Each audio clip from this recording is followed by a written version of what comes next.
ये आज हमारा जो joint director editor Shri Kampu दोलो, इन्होंने हमारा कांग्रेस पार्टी में परिवार में आज ज्वाइन किया है।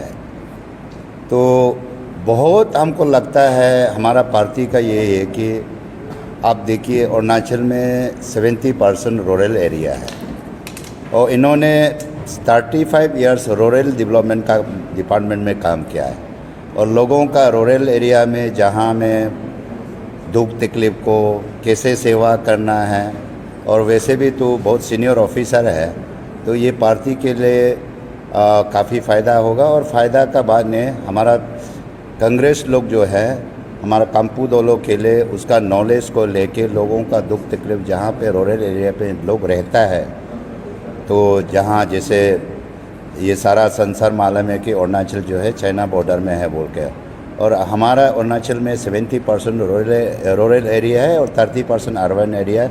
इसलिए मैं उम्मीद करता है कि कंपू दोलो ज्वाइन होने का बाद में हमारा कांग्रेस का जो पार्टी जो है रूरल एरिया का जो प्रॉब्लम को हम समझ सकेगा, काम कर सकता है। कांग्रेस में ज्वाइन किया, आज मेरा फॉर्मल ज्वाइनिंग प्रोग्राम है।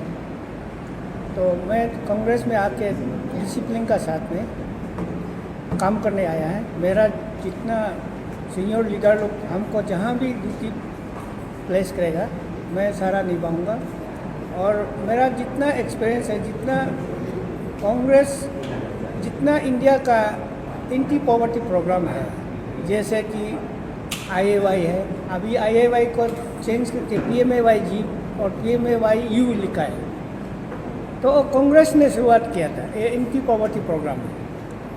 और ये जो वेजेस अनएम्प्लॉयमेंट के लिए वेजेस प्रोग्राम लॉन्च किया है कांग्रेस का समय में, नरसिम्हा राव जब प्राइम मिनिस्टर था, उसमें EAS बोल के एम्प्लॉयमेंट एश्योरेंस स्कीम, इसको आज कांग्रेस का प्रोग्राम को बीजेपी सरकार ने MG नरेगा में चेंज किया।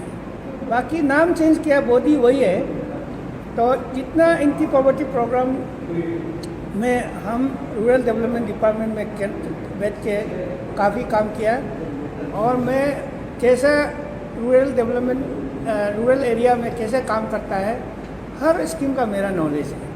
पहले IWMP बोलता था इंटीग्रेटेड वेस्टलैंड डेवलपमेंट प्रोग्राम, उसको अभी चेंज किया है प्राइम मिनिस्टर कृषि सिंचाई योजना PMKSY, वो सब कांग्रेस का बनाया वाला था। और जितना अरुणाचल में हाईवे बनाया, जितना वो कांग्रेस का समय का सेंक्शन का किया वाला है, बीजेपी का समय का नहीं है, ये कांग्रेस समय ने सेंक्शन किया। और दूसरा कोई क्वेश्चन है? दूसरा जनता का कहना है कि कांग्रेस बीजेपी का पावर जो 2014 में उसका power BJP came into power 2014 ना, तो उनका कहना है कि अगर अभी आपने सारे लोग जो स्पीकर है अपने अपने भाषण में आप सब मेंशन करे कि अपने अपने कामों को लेके अभिव्यक्त किए, तो उसके अनुसार हमें सुनने में आ रहा है कि आप लोग के बहुत सारे अच्छे काम भी किए, लेकिन जनता का यही कहना है कि कुछ तो कांग्रेस में भी कमी रहा होगा जिसके कारण वो लोग बीजेपी को उसमें अपनाना पड़ा। तो आपका टिप्पणी किस प्रकार से रखी है आप, या कोई भी आप देखिए, यहाँ किसी की कमियाँ या किसी की जो कहते हैं ना कमज़ोरी या किसी का स्ट्रेंथ की कोई बात नहीं है। यहाँ पे कांग्रेस हमेशा सदैव इस देश को बनाया है, हमें बनाया, आपको बनाया है। The freedom today you are experiencing exercises how Congress लेके आया है। ये जो फ्रीडम ऑफ स्पीच है ना, वो कर्टेल किया गया है अभी इस समय में, जो कि कांग्रेस के समय में था। बीच में अभी 10 साल हो गए, भारतीय जनता पार्टी आई, ठीक है, उसमें ऐसा नहीं है कि कांग्रेस की कमज़ोरियों की वजह से है। बीजेपी इसलिए आया, बीजेपी की जो होती है ना चालाकियाँ और करप्टेड जो प्रैक्टिस है उसके वजह से आया।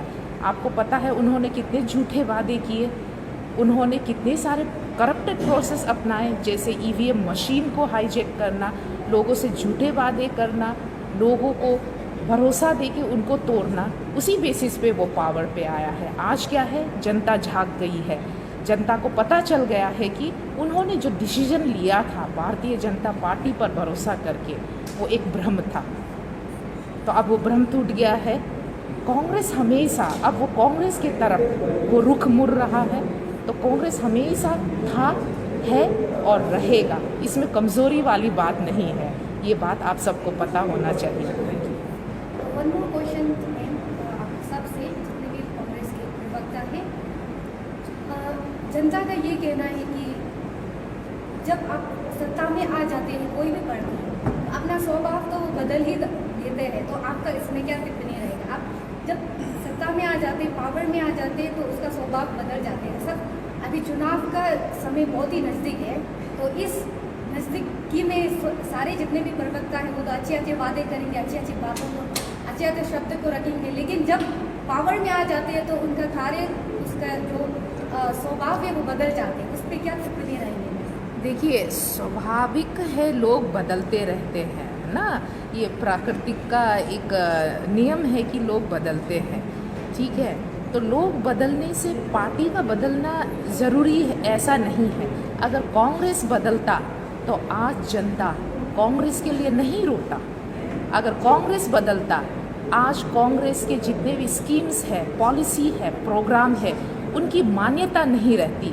अगर कांग्रेस बदलता तो आज देश आज़ाद नहीं रहता। अगर कांग्रेस बदलता तो आप और हम यहाँ बातें कर रहे नहीं होते, हम यहाँ गुफ्तगू कर नहीं रहे होते। इलेक्शन हर 5 साल में आता है।